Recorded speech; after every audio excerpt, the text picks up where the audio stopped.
sapling as a token of love.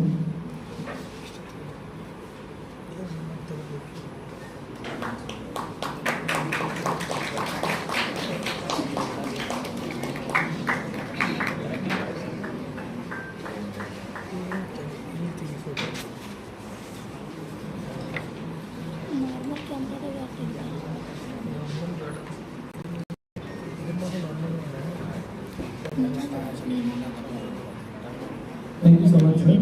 Thank you, Dr. Ajit, sir. Now, I extend warm welcome to the AGM Associate General Manager of RBI Bengaluru, Mr. Arun Kumar, sir. So, thank you so much for accepting our invitation and being with us. I request HOD of PA Department, Professor Annappa, sir, to felicitate Mr. Arun Kumar, sir, by providing the sapling.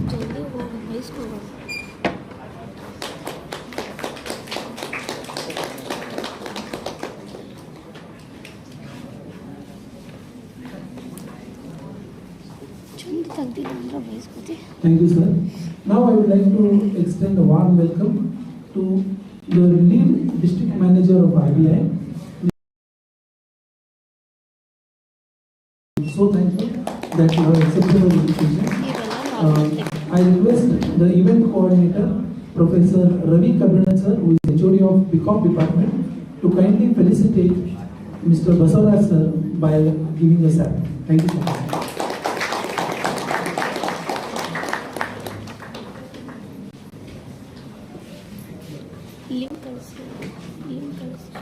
I also welcome the Director of MBA, Dr. Rekha Mahendrakar, madam. I welcome you to the event, madam.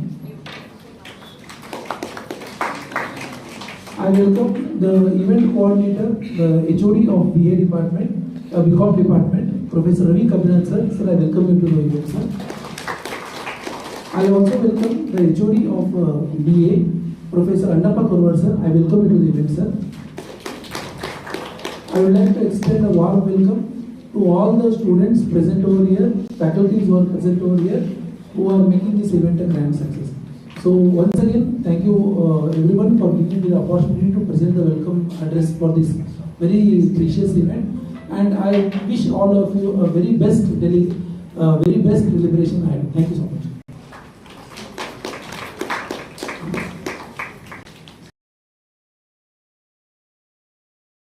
For the warm welcome.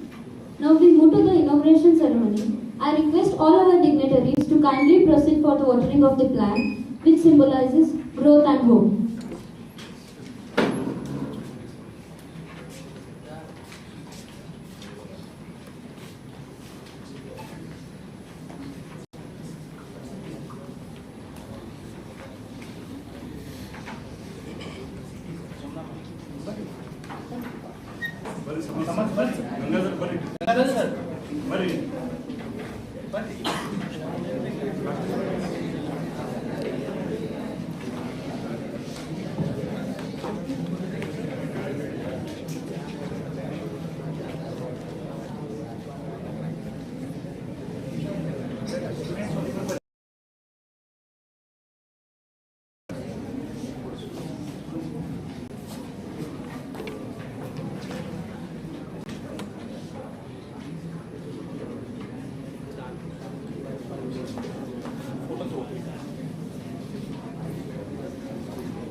Thank you to the respected dignitaries. Now I would like to invite Ms. Nidhi Baskar to introduce one of today's chief guests, Arun Kumar sir.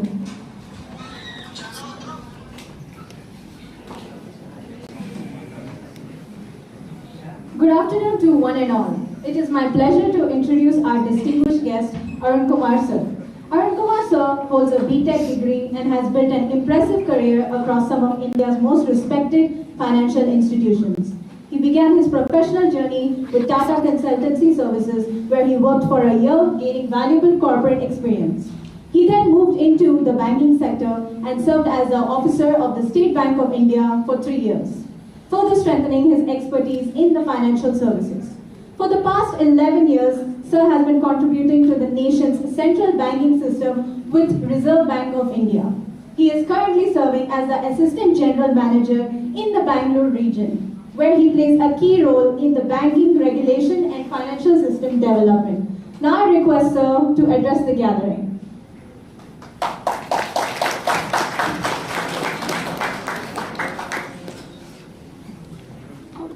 Very good afternoon to all of you.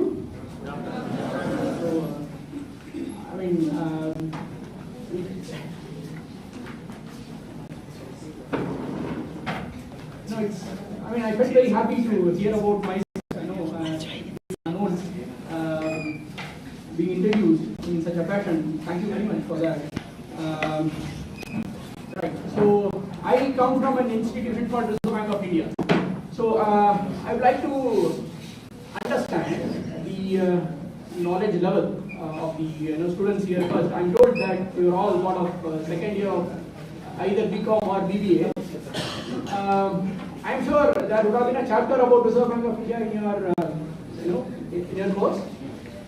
Okay. So can I hear what you know about the roles and functions of Reserve Bank of India one by one? If anyone can raise your hand and tell about one role and then stop at that, so that the other can mention over the other. Regulates the banking sector. Regulates the banking sector. Can you elaborate on that? What do you mean by regulation? Like supervising, overviewing, make sure all in the entire country it's like smooth operating, all the coordination between all the banks. Okay. Anyone else? Okay, that actually is a role. So we have used two roles in fact. Alright, so yeah, RBI plays a variety of roles. In fact, there is a term called the full service central bank. Can someone close that door? Yeah, so one of the primary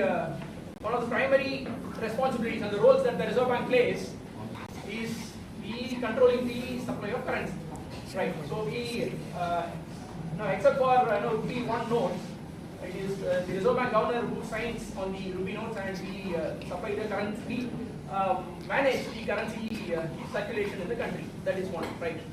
So now she spoke about regulation and supervision. So as per her understanding, both are same. Actually, they are related but distinct. Right. So if any institution wants to set up a bank in India, or for that matter, non-banking financial company, any financial company that needs to be set up in India, it requires a license from Reserve Bank. So we license the banks as well as NBFCs, non-banking financial companies. Right. So to function as a bank in India, we also set some rules for the banks to follow. That part is called regulation. We regulate. We set the rules which the banks have to follow. Right? Why? Because banks are accepting public deposits. So public, unless the banks receive enough deposits, they will not be in a position to lend. They will not be in a position to give loans.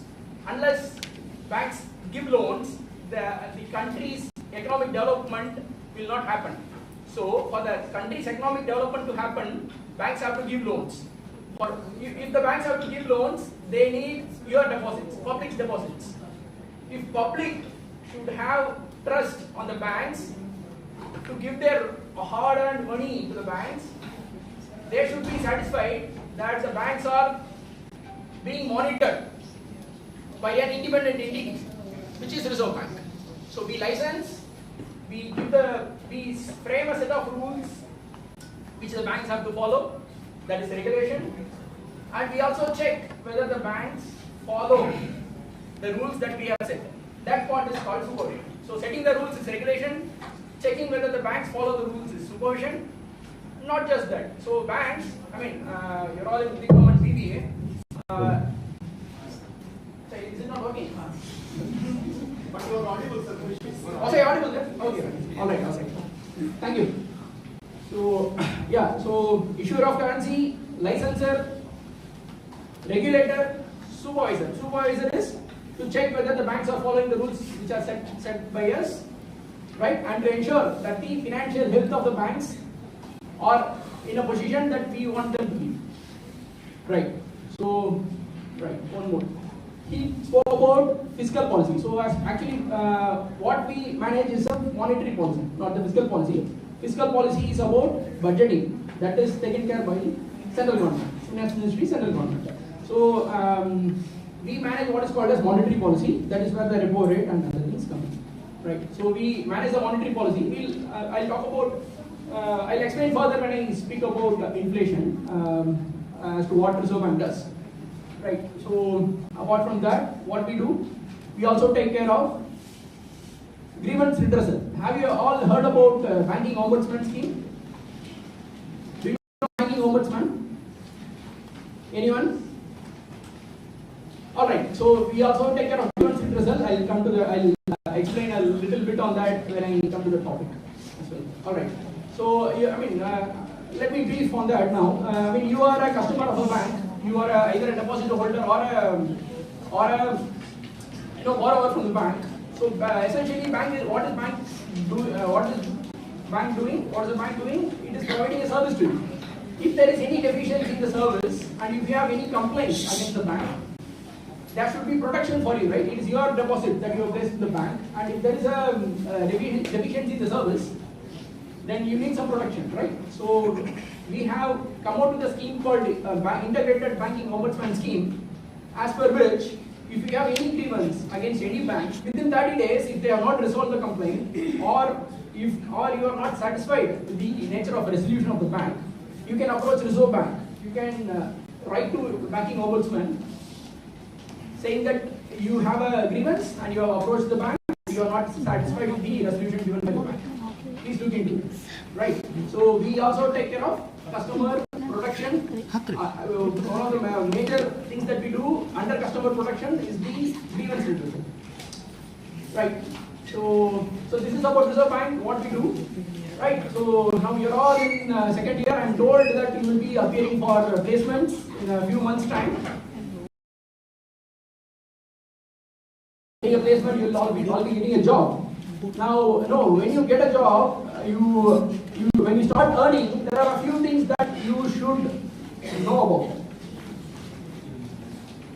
Is your money safe in banks?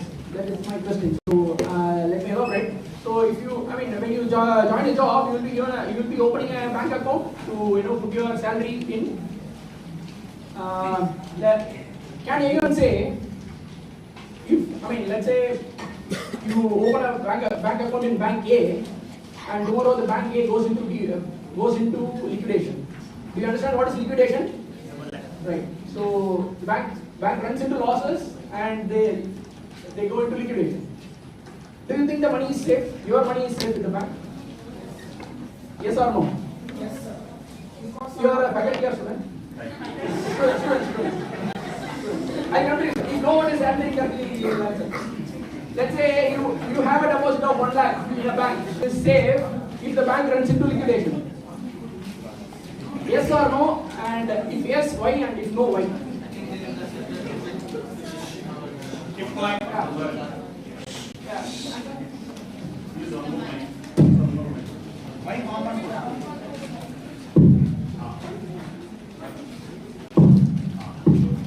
I think there is a certain limit up to which we are guaranteed for the repayment of our deposits.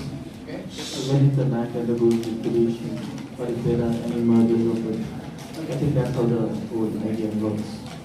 But I don't know the exact limit. So there is a limit. He is right. What is that limit? And who guarantees you? Is it Reserve Bank that guarantees you, or is there any other entity that guarantees you? There is a guarantee and there is a limit. What is it and who guarantees? Anyone knows? Yeah. RBI guarantees. RBI guarantees. Okay. How much? What is the limit? Up to 5 lakhs. Right. Can you explain? Whether it is Reserve Bank or some other entity? Okay. All right. So fine. There is something called as deposit insurance. So the answer to the question is your money is safe Your money is safe up to the amount of 5 lakhs per bank. Yeah, there is an entity called Deposit Insurance and Credit Guarantee Corporation, DICGC, right? It is a wholly owned subsidiary of Reserve Bank. You understand what is subsidiary? We have the 100% share in that corporation. It is as good as Reserve Bank guaranteeing it, but the guarantee comes from DICGC, Deposit Insurance and Credit Guarantee Corporation. It guarantees you the limit is 5 lakhs per bank, right? So tomorrow, let's say in your town or in your village, someone comes and tells you there is a scheme. Let's say they have started a company and they come and tell you there is a scheme in which if you invest say 1,000 today, you will get 10,000 in a year. Or let's say, they promise you 100%, 200% return in a year. Do you think it is safe to invest there? Would you invest? Or would you be tempted to invest? Yeah, temptation will be there. Temptation will be there. If you do not know about this deposit insurance, people who do not know about deposit insurance will invest, right? Right. So there are a lot of investment related frauds going on. First of all, if an entity wants to solicit deposits, solicit means what?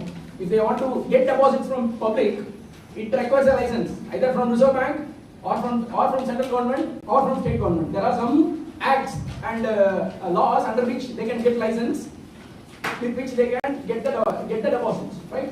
Predominantly, it is from Reserve Bank of India. So if an entity wants to get a deposit, they should have a license from Reserve Bank of India or any law in the government in the country. So only then there will be a protection for you in case the entity goes into liquidation. So you need to ensure, you need to be aware that tomorrow when you start earning, you might end up in a position where you will require some quick returns. You will tend to get tempted to, if they promise you some quick and very large returns. Generally, what is the, can anyone tell me what is the highest interest rate given by any bank operating in the country for the fixed deposits? Is there any interest rate which is more than 10% as of now? No bank is offering more than 10%, right? So if a bank itself is offering you only 6% or 7% for their fixed deposits, how safe do you think the entities which are promising you 100% or 200%? They are all unsafe. So please do not get tempted. This is a class in which it is not a typical lecture for you which you receive in your college. This whatever you learn here, please don't keep it to yourself. You please spread it among your friends and family so that the financial literacy spreads. So this financial literacy is actually one of the primary things that you should know, you should have before you graduate, so that you keep your money safe. Because you will start earning money once you step out of this college. Probably some of you are running some businesses now itself, I'm not sure. But then most of you will start earning. So you need these basic knowledge so that you keep your money safe, right? So that is about deposit insurance. So one is you deposit and you keep your savings only in licensed entities where your deposits are safe, right? And there are also a lot of avenues, of course, subject to market risk, where you can invest. So you cannot keep your money idle. You cannot keep all your money in the bank account as well, because the return is, as I said, is less than 10% that you get. So there is a concept called inflation. Can anyone explain inflation? Take the mic. Can anyone other than him answer?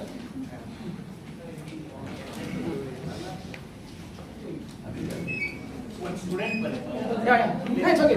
No. please. Decrease in value of money over a period of time. Decrease in value of money. Okay. Anyone else? What is inflation?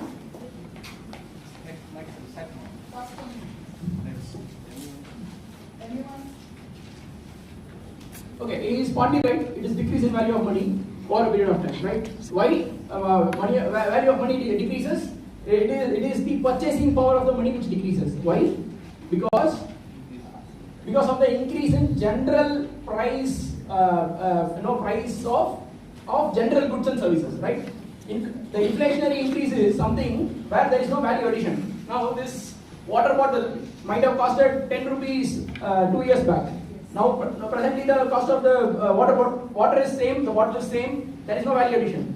But now presently the cost might be 15 rupees. This 5 rupees, this is a 50% increase in the last 2 years without any value addition for the same product. Because of lapse of time, there is an increase in price, right? This is inflation. And not just for the water, it should be a general price increase among all the goods and services. Now, which means there is a reduction in the value of money, right? So if you keep the money idle, only in your bank accounts or in your pockets, the value of that money will come down, decrease, right? So you will not be able to purchase certain goods and services which you can purchase today 10 years back or 2 years after. So you need to wisely invest, right? You need to invest. There are a lot of opportunities to invest. Say equity, mutual funds, SIPs, of course FDs, post office deposits. So all these will have its own risks. As in bank up to 5 lakhs there is no risk. Of course the risk of a bank going into liquidation itself is very, very meager. That your bank is as good as, your bank account, money that you have in bank account is as good as safe, or the FDs are as good as safe. So depending on your risk appetite, you need to plan your investments. So once you start earning money, you need to plan your investment so that you beat that inflation rate. Right? Currently the customer price inflation, the target that we have set is 2 to 6, and it is hovering around 3-4, right? So per year. So you need to look for avenues of investment, safe avenues for investment, which will help you beat the inflation. At least your value of the money should not go down, right? So you need to, once you start earning, you need to learn how to keep the money safe, and you need to invest safely as well, right? So we spoke about deposit insurance.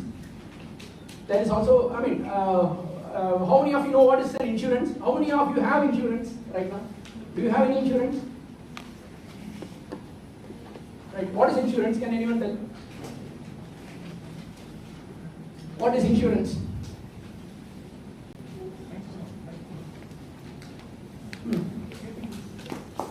Safety premium claimed against anything. Safety premium claimed against anything. Okay. Anyone else can define what is it?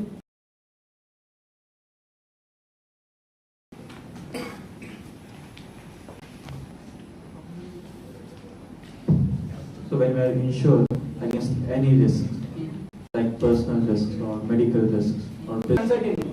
So there are various types of insurance: life insurance, health insurance. When you buy a motorcycle or a car, they will ask for vehicle insurance.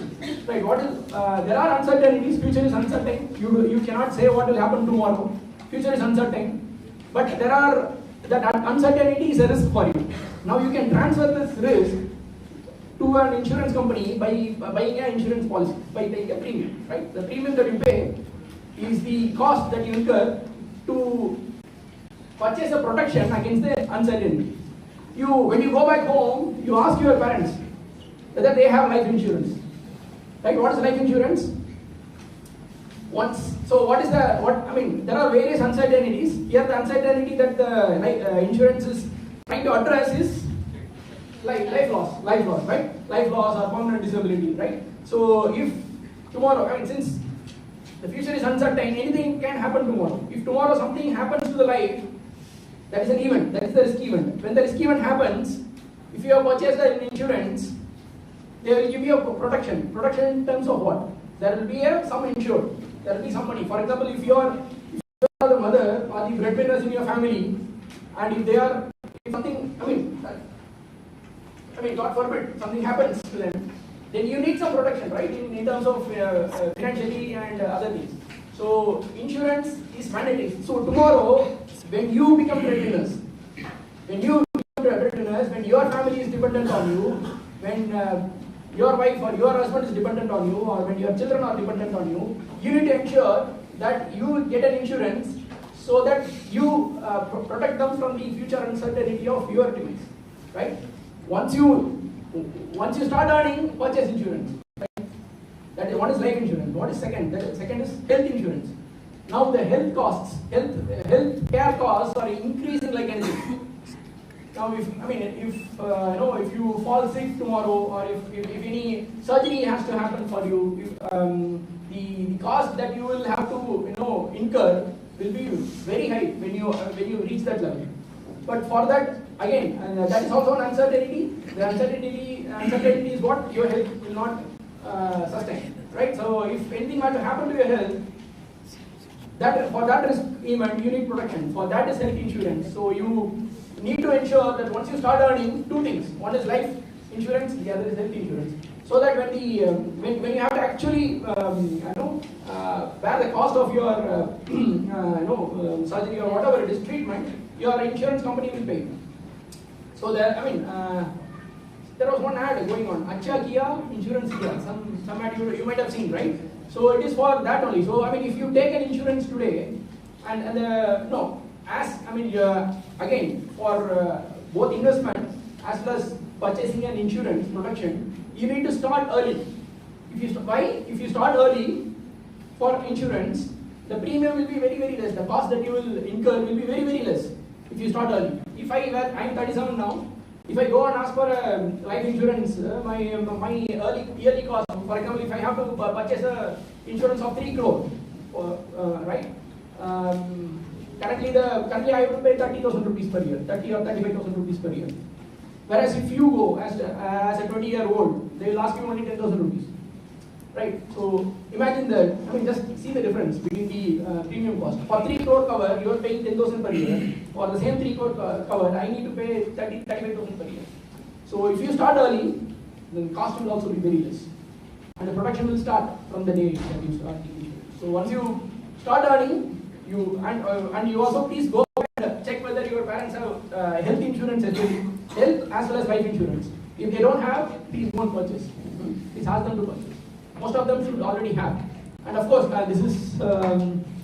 there are very, very, very low cost insurance schemes available from which government of India has come out with for for the people who are downtrodden. So if you, say for example, if I'm not sure about all of your financial background. So these schemes, one is called PMSBY, the other is called PMJJBY. So the cost is very less. One is for 20 rupees. 20 rupees per year, you get a protection of 2 lakhs. If 2 lakhs seems very, very meager to you, you at least tell your home servant mates, your drivers, and whom you feel will benefit from even a 2 lakh of whom you feel will benefit from even a 2 lakh of life protection. So one is both the schemes put together, the cost will be 456 per year. For 456, the government gives you almost 4 lakhs cover. So if you need, you please take. If your friends, family, or your servant mates, or your drivers, if they need, you please let them know that there are such schemes available in the government. Ask them to contact their bank branch. They will now currently the state government, the central government are popularizing these schemes like anything, so that even the downtrodden people should have basic social security. Insurance is a type of social security basically. So even they should have, even the unorganized sector should have a basic social security. So you please pass this on to them. Right, so we have spoken about keeping your money safe, investing and purchasing insurance. All right. So one more point which I would like to talk about is that once you start earning or start doing business, you will go for some loans, right? With banks. If you want to purchase a car, you will go for a loan. If you want to purchase a house, you will go for a loan. There is something called as a credit score. Anyone knows what is credit score? Except him and him. Can anyone answer? What is a credit score? What is a credit score? Can anyone answer? CIBIL score. Okay, CIBIL score. Anyone knows what is a CIBIL score?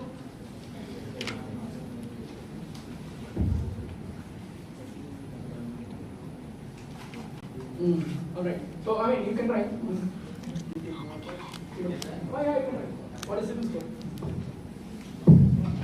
CIBIL score is nothing basically but the rate at which an individual makes the payments of his installments with respect to the loans that he has taken. It is a sort of credibility of an individual to make the repayment of the loans. Yeah, the credibility part I agree, and the first part is wrong. So, as students, you will be given some scores in your exams, right? You take exam, you write, you do your projects. I mean, you are being scored for each and every activity that you undertake in this school, in this business school or college, whatever it is, right? You are scored for all the activities that you undertake in the college. Similarly, once you enter the financial system, once you open a bank account, once there is a financial footprint of yours, each and every activity of yours will be scored. Right, so especially your loan related activity, right? If you have not taken any loan, then your CIBIL score will be an average score, right? Once you take a loan from any financial institution in India which is licensed by Reserve Bank of India, once you take a loan, you ensure that you repay the loan in time without any defaults, because the track record of your repayments will be used to build a score for you, to assign a score for you. Just like how you sit in an exam and and they score you. Based on the feedback given by the banks, there are centralized credit information companies which will give you credit scores, right? Tomorrow, what will happen is, if you take a loan and you do not repay the loan, then it will affect your CIBIL score, then it will affect your credit score, and if you go for a second loan, you will be denied that loan. Because why is this credit score important is, there are hundreds of banks operating in the country, banks and NBFCs are operating in the country. If you take loan from one bank and you don't repay, then if there is no credit information company or CIBIL for that matter, if you go to a second bank and take loan, it is possible for that the bank will give you loan if there is no credit information about you. But this was possible some 20 years or 30 years back. You can borrow from 10 banks and no bank will know that the other bank has given you loan, right? But presently it is not possible, because all your loan related information will be reported to a credit information company. They will have a scorecard for you. They will have a scorecard for you based on the way you repay the loan. So once you take a loan, you need to be a responsible borrower and repay it, so that you are two things. One is, you will not be denied a second loan by any other bank. Second thing is, if you go for a loan, there is something called as interest rate, right? So your credibility will increase if you repay all the installments properly. So if the credibility increases, your score increases. If your score increases, the interest rate that the bank will charge for you for the loan will decrease, right? So two things. One is, to get loan continuously, you need to repay. First of all, you need to be a responsible borrower, because that is not your money that you have borrowed. It is public's money routed to banks, right? So you need to repay. That is your moral responsibility. Otherwise also, only if you repay, you will be able to get the second loan. Only if you repay, you will be able to get a loan at a lower interest rate, right? So this culture you need to imbibe from now onwards, so that you will be a responsible citizen for the country, right? And so I think I have given you enough inputs for you to once you graduate out of this college and start earning, you need to follow all these principles, all these learnings, so that you are safe, your family is safe, and you start and continue to be a responsible citizen of the country, right? And I would like to end this with not a financial advice, but a general advice. So we are living in an era where it is very, very easy for us to pass time. There are plenty of distractions for us. Plenty of distractions. You can open your mobile and lose 2 hours. Like, it will not even. Just by scrolling, you can lose hours and hours of time, which you can spend for productive purposes. This is the age where you need to be productive. you need to engage yourselves in productive activities so that you, of course you can browse, you limit yourself, you set yourself some limits. Currently in this era, there are a lot of things, there are a lot of distractions. It's very easy to waste time. Time once, it might sound glitch to you, even time is the most precious thing in the world because it is something which can never be repurchased or rebought. Right, so please don't waste time. Spend your time productively, improve your lives, keep your money safe with banks, and be a responsible citizen. Right? Thank you.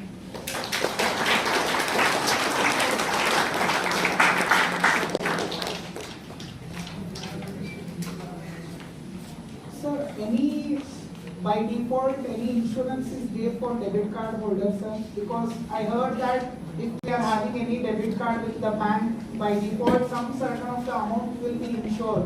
Right. So, that is correct, sir? Yeah, it is true, but it is different across banks, right? Let me explain. So the banks, what they do is they bundle their products. For instance, for the general public, this is from Government of India. There are various card companies, MasterCard, Visa. We have RuPay, our own RuPay. Right? If you have a RuPay card and you are using the RuPay card, you are keeping it active by swiping it in an ATM machine. There is an insurance cover. Without any card. Okay. By default in RuPay. Right. So you need to look at the terms and conditions. Right. So whatever you purchase from a financial institution, you please read the terms and conditions. Right. So for example, in my bank account, I have a accidental death insurance cover of 10 lakhs. Some banks do 2 lakhs, some banks do 6 lakhs. Depending upon the type of the account and various add-on services that you purchase. So it is not by default. Some banks give it by default. You need to ask them whether it is by default or you need to pay it. And the second question, sir, we have already learned some certain of the amount we have to keep as a deposit. Example, we have having the RBI in our India means we cannot manufacture the lump sum of amount. Certain example, we have to manufacture 100 rupees means what is the actual percentage we have to keep the deposit of foreign currency and gold, sir? Because we have learned somewhere 120% we have to keep the gold as a deposit and 80% foreign currency to manufacture 100 rupees. That is correct for see, it is dynamic. It is not a formula. It is not static. Okay. So one can say, see, if RBI is the one who is printing currency, why doesn't it print the lakhs and lakhs of currency and give it to the people? So that will not work. That will not work. And then there will be, if I print so much currency, then the value of the money will go down. Value of the money will go down, right? If there is and that whatever is available to you, this 10 rupees bottle will cost 1,000 rupees tomorrow. You will not be able to purchase. So there are various factors involved. There is no one single formula. There is no one single consideration. Right. See, the forex reserves, especially gold reserves, one of the factors. Inflation is a factor. Liquidity in the system is a factor. There are multiple factors. It is a multivariate, lot of variables. Is there. There is no one single variable. So I cannot give you there is no equation. It is one of the variables. It's not the only four variables. Any other questions from anyone? Sir. Yeah.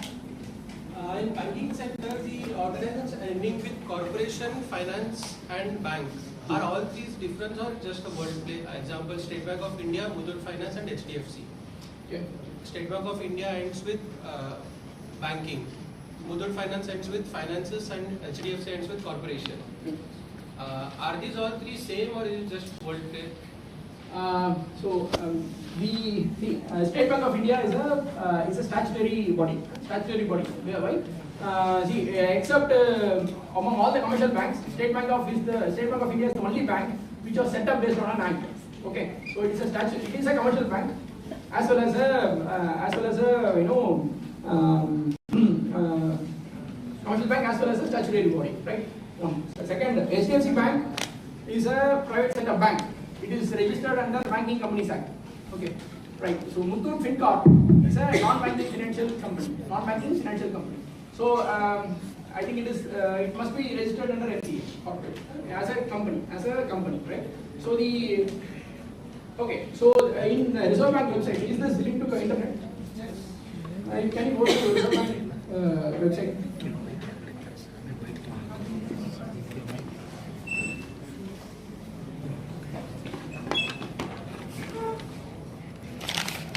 RBI, just like RBI. RBI.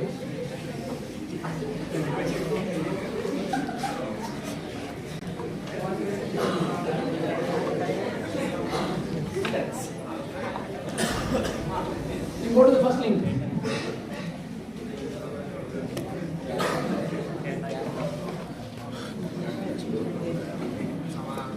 Okay, this is our own website. You select English. You come down a bit. Yeah. Here. You go open. RBI regulated entities. Okay. So these are the entities which are regulated by Reserve Bank. Come down. Yeah. You go. Just click on the RBI regulated entities. Go up and click on RBI regulated entities. Yeah. Yes. See, there are various things. Banks in India. If you click there, you will get a list of banks. Okay. Right. Let me just in the bank itself there are these many. Right. National SBI is separate entity. Nationalized banks are your corporate center. Don't click on anything. Nationalized banks are your other Bank of Baroda, Punjab National Bank, Indian Bank, Canara Bank, and private sector banks, among which they are Indian banks, private sector banks, foreign banks which are operating in India, HSBC, Citibank, they will be there. So all these have got license, and websites of all the banks can be obtained through this. So if you have a doubt, that whether this particular entity is registered with the Reserve Bank of India, you can check in this website. Can you please go back? Just go back. These are banks. There are also non-banking financial companies. Wait, only that should be non-banking financial companies here. So these are non-banking financial companies. These are financial companies licensed by Reserve Bank of India. You can, there will be. You can download this in a PDF or an Excel. The list will be huge. So, and you can see where in which state it is registered and in which and what they are supposed to do. What type of NBFC they are. Whether it's a microfinance institution or it's there are so many types you can go through. So if at all you get a doubt whether a company or a bank that you come across is actually licensed by Reserve Bank of India, you can look up the name here in the website. Main operations. One is SBI banking sector and another one is SBI life insurance or insurance sector. Both are different or it is following RBI or IRDAI? State Bank of India will follow Reserve Bank of India. SBI Life or SBI General will follow IRDAI. But there are certain rules which RBI has said for banks which are into para-banking activity. So we do have rules which they have to follow. There should be some arm's length, right? Certain sensitive things which they cannot do. So there are insurance companies which are not banks. So for them, we don't have any rule. But for those banks which are also running insurance, subsidiaries, we do have a set of rules.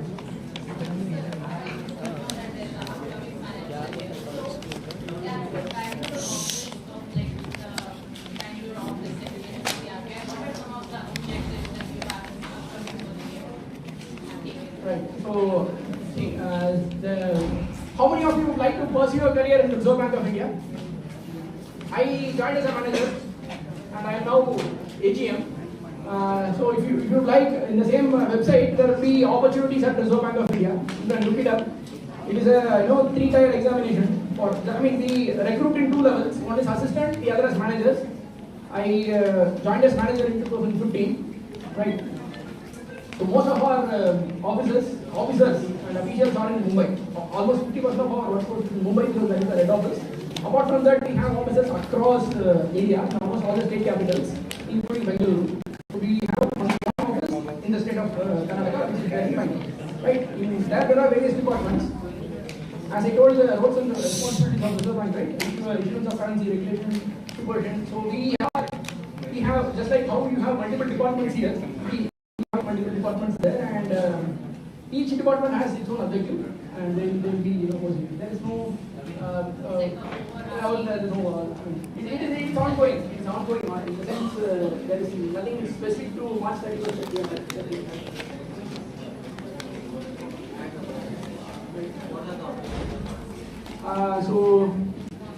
Right. So, see, we also take, when I spoke about roles and responsibilities, I did not cover the part of foreign exchange. We do manage the foreign exchange markets and the value of Indian currency, right? So, against major currencies that we do manage, because we have a treasury of our own. There is something called as DIO, Department of External Investment and Operations. We also have a financial markets operations department. We do a lot of operations to keep the currency stable. So as of now, for this war, our limited objective will be to keep the rupee.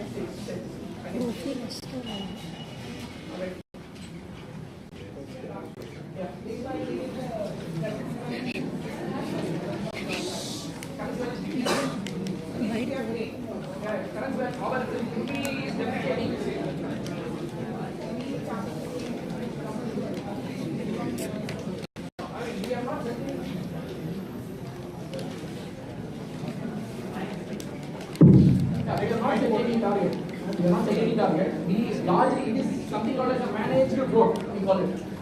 Either it will be fixed or floating, right? What is fixed? Real fixed exchange rate. That is fixed. We are no longer in that regime.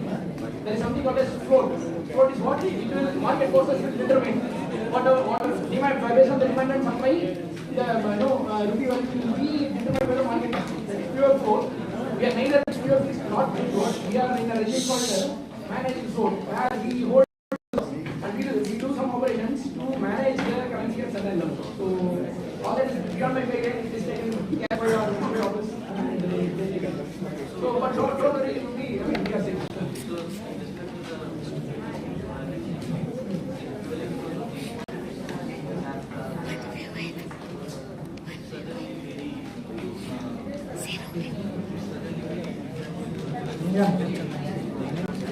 So, we are running a huge revenue deficit, fiscal deficit, right? Current account deficit. What is current account deficit? The trades, goods and services, export minus import. We are here in negative, which means we need India needs more dollar than India has, right? So that is one of the factors which are going to determining the rupee's value against vis-a-vis dollars. Thank you, sir. Thank you so much for a wonderful address. I request the emotions to report you. Thank you.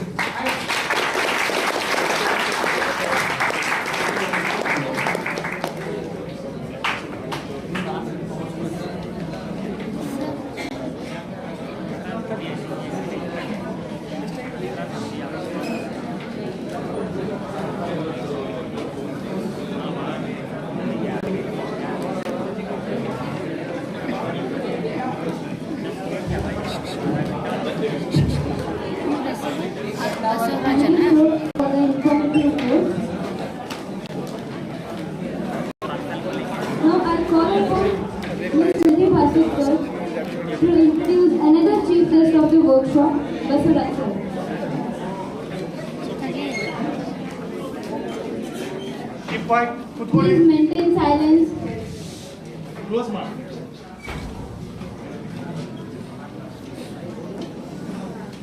I am honored to introduce our chief guest to this workshop, Basuraj sir. Sir holds an MBA in finance and brings with him over 14 years of rich experience in the banking sector. He currently serves as the chief manager at Bank of Baroda, one of India's largest public sector banks. In addition to his role in the bank, he has also taken up the important responsibility of the lead district manager for the Dharwad district. In this role, he works closely to coordinate.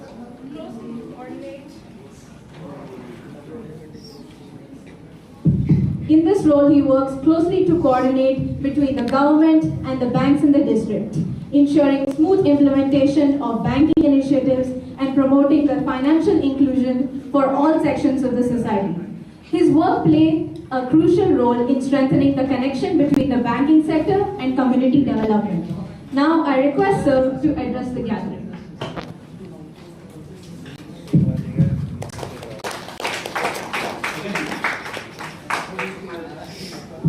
So covered I will take only 10 minutes time because I know because I exhausted running short time. Instead of going to finance literacy again, Tosa has got many things to not to repeat the same. So directly go to the enterprise development program kind of PPT. This is a subject called EDP in BBA, MBA, MCOM. So to go further more into practical,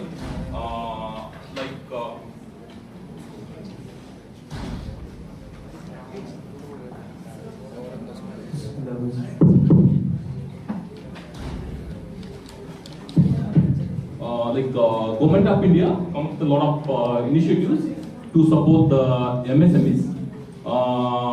MSME, everybody knows? Micro, small, medium enterprise. Can you please what is the definition of micro, small, micro enterprise? I will tell. Investment in plant and machinery up to rupees 2.5 crore. Investment in plant and machinery up to rupees 2.5 crore and turnover up to 10 crore. The micro enterprise. They invested in plant and machinery. What is that plant and machinery? There's land and building. There's machinery. They invested up to 2.5 crore. So that is a micro enterprise. It's okay, no issue. Okay. Investment in plant and machinery up to 2.5 crore and turnover up to 10 crore is a micro enterprise. And investment in plant and machinery up to rupees 10 crore and in plant and machinery 10 crore and turnover up to 50 crore is a small enterprise. Investment in plant and machinery up to rupees 125 crore and turnover up to rupees 500 crore. That's a medium. Okay. So to promote these enterprises, Government of India comes with a lot of initiatives. So you study the education program here, so you will be getting motivated by the resource person by your lecture saying that I want to start my own venture, I want to start my own business. So I want to come very creative and innovative mindset.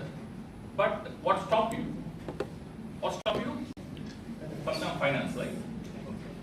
So when it comes to finance, so that may stop you. So to India, Government of India come with a lot of schemes, subsidy schemes, loan schemes, right? So subsidy schemes, this PMEGP, so that this PMEGP, Prime Minister Employment Guarantee Program, Generation Program. So it's a plastic credit linked subsidy scheme. Observation of small, micro, small, medium enterprise implemented to the Khadi Village Industry Commission at the national level. The main objective is to generate sustainable employment opportunity in rural and urban area by setting a new micro enterprise. So implementing this KVS at national level, state KVMs and district industry center of the DIC is the district industry center. They are the implementing at the district level. So eligibility. So in a nutshell, I will try to instead of doing the slide by slide, in a nutshell I will tell you. So this is a government subsidy scheme. If you want to start your own business and if you have project cost of rupees 10 lakh, so up to 35% subsidy will be given. Okay. Up to 35% subsidy for project cost of rupees 10 lakh, 3,50,000 subsidy will be given by the Government of India. Okay. So that 3 lakh subsidy, 3,50,000 subsidy, how you should get it and what are the eligibility? So that will go. In the national you got it right. What this scheme says and all. Okay. So individual should be 18 years of age. Applicant is engaged in manufacturing and service. For project cost, if it is above 10 lakh in manufacturing, 5 lakh in service, the applicant at least past 10 standard must not have availed any subsidy scheme loans under Pradhan Mantri Rozgar Yojana or any other subsidy schemes of the government of India, only individuals are eligible. The applicant must own and actually manage the enterprise. This is got right? No need to further explanation here. Just like. Okay.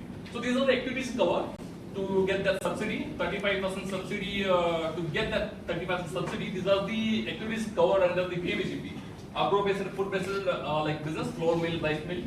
Forest-based like honey processing, furniture making, wood crafts, engineering and non-conventional energy, textile and apparel, metal-based stone cutting, polishing, brick making, cement products, handmade paper and fiber.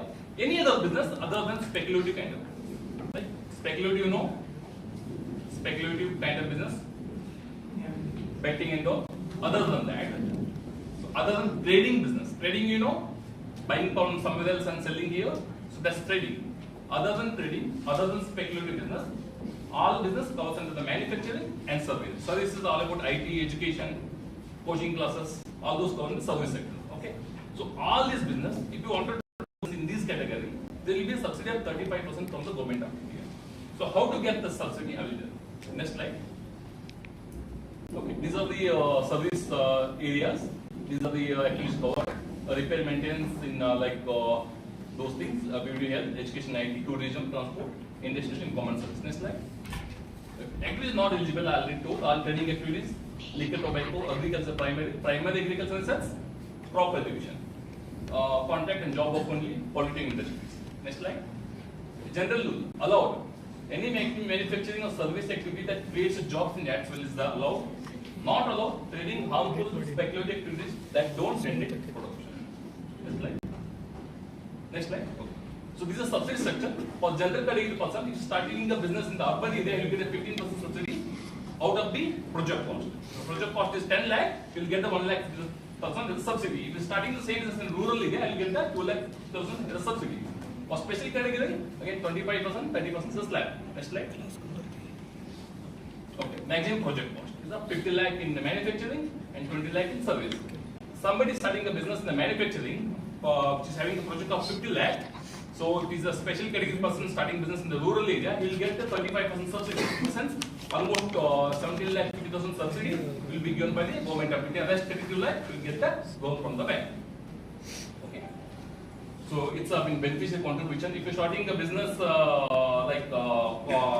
in the project cost of 50 lakh, that 10% is the project cost should be bear by you. That is 5 lakh. In case of special categories, 2 lakh 50,000 in the form of 5% for 50 lakh. Next slide.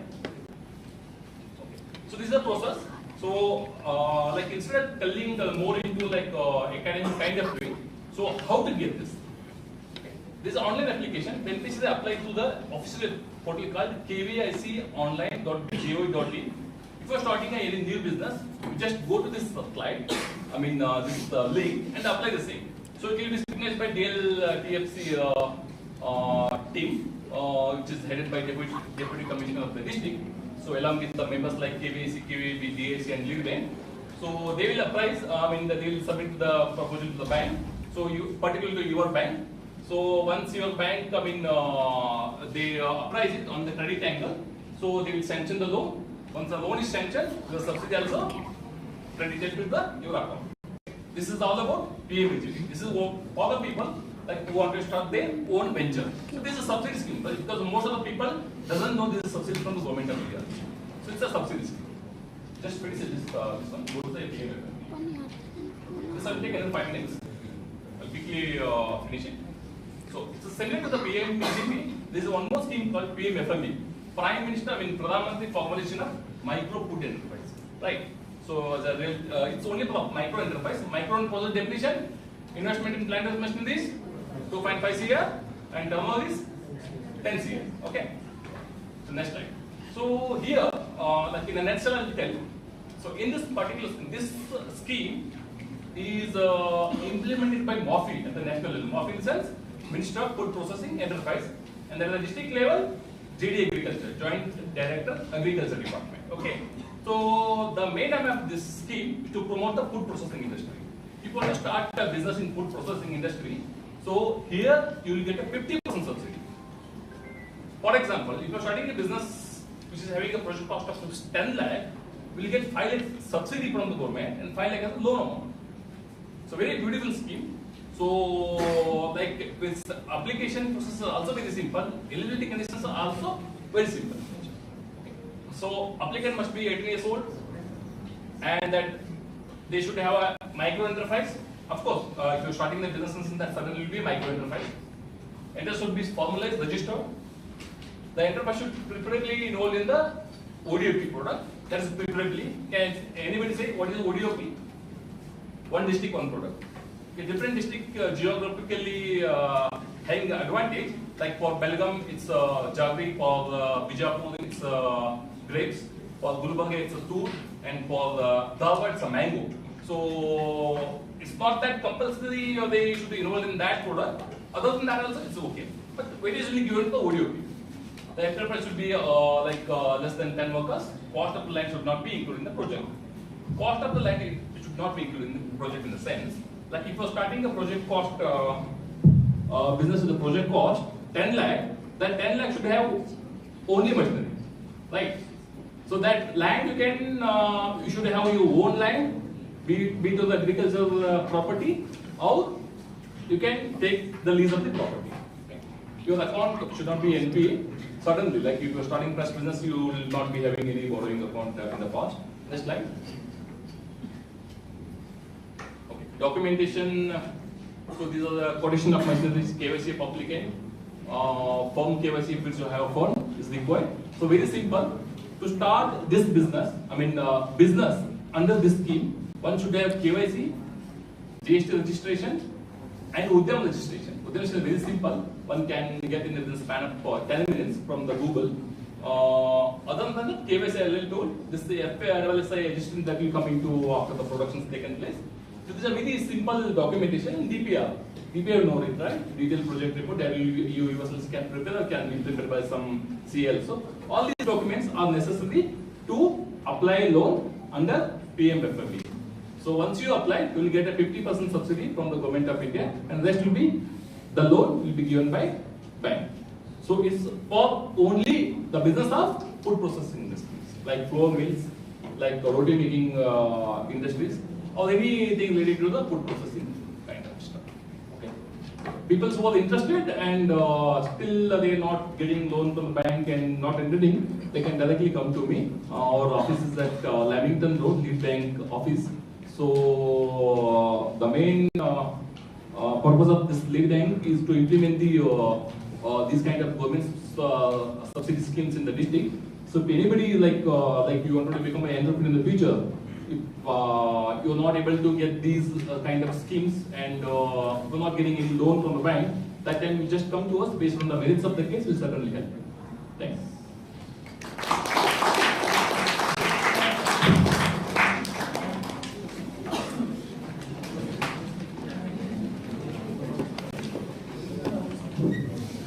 Thank you for informative work, sir.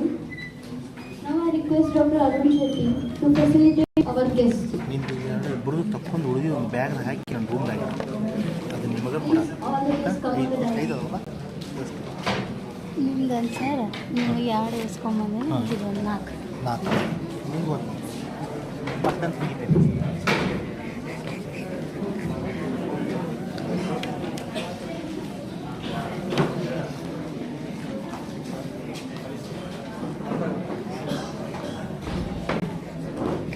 నేను నవ్వేసుకోవడం నాకు చెప్తాను.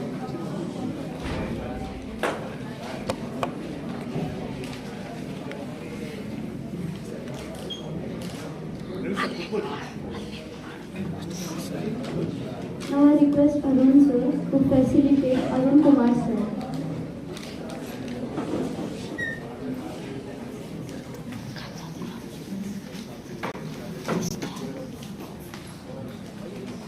Sir, less than 1 minute. Okay. Where is sir? Join sir. Gangadhar, Bari sir. Please give a big round of applause.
request Arun Shetty sir to felicitate Basaraj sir.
Next, I request Dr. Arun Shetty to deliver the presidential remarks.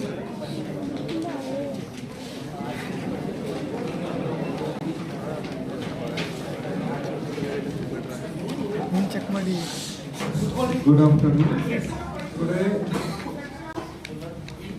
Today we are very fortunate that we are having Arun sir as well as the Basaraj sir from the RBI. Usually we will be having the people from different banks, but this time we are having the people from RBI, what is the functioning, how it is functioning, what are the different roles and everything, what it is giving. All being told by both of the resource persons, that is Arun sir as well as the Basaraj sir, detail. And any of you, including the faculties, if they are interested in going for the setting up the industries, you can always contact them. They will be available. If you require any numbers or anything else, you can come to us. We'll be helping you in that. And I thank the organizers for arranging this wonderful function. In future also we'll be having such different guest lectures, as you can say, workshops, so that can help the students as well as the faculties. Thank you.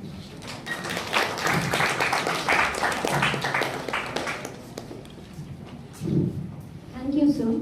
Finally, I invite Professor Ravi Kumar to present the vote of thanks.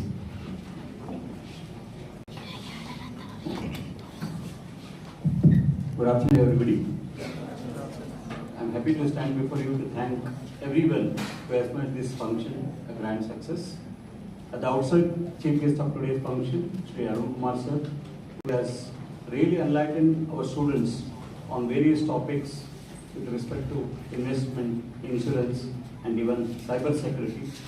Sir, on behalf of management staff and all the students, I would like to thank Arun Kumar sir for raising this function and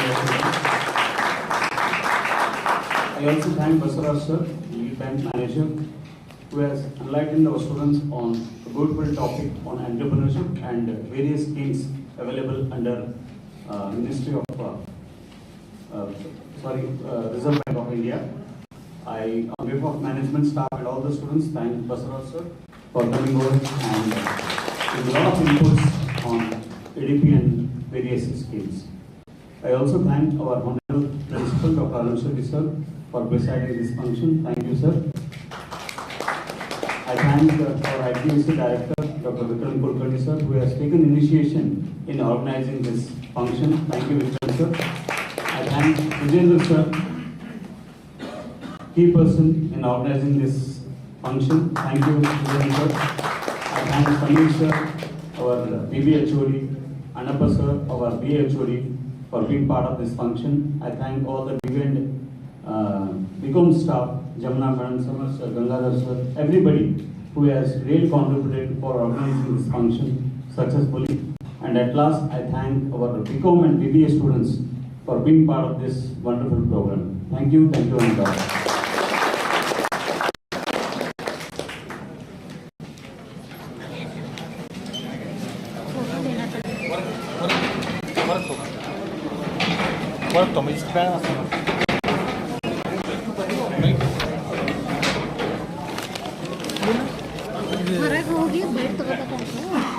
ಈಗ ನೀವು ತಗೋರಿ ನಮ್ಮ ಮ್ಯಾಗ ಹೋಗ್ತಾನೆ ನಾ ಇದು ದಿಮಾಕ್ ಮಾಡೋದು ನಂಗೆ ಕರ್ಸ್ಯಾರಲ್ಲ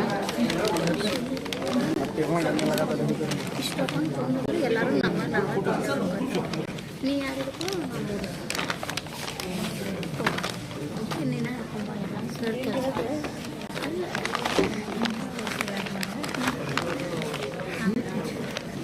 ತೆಗೆದು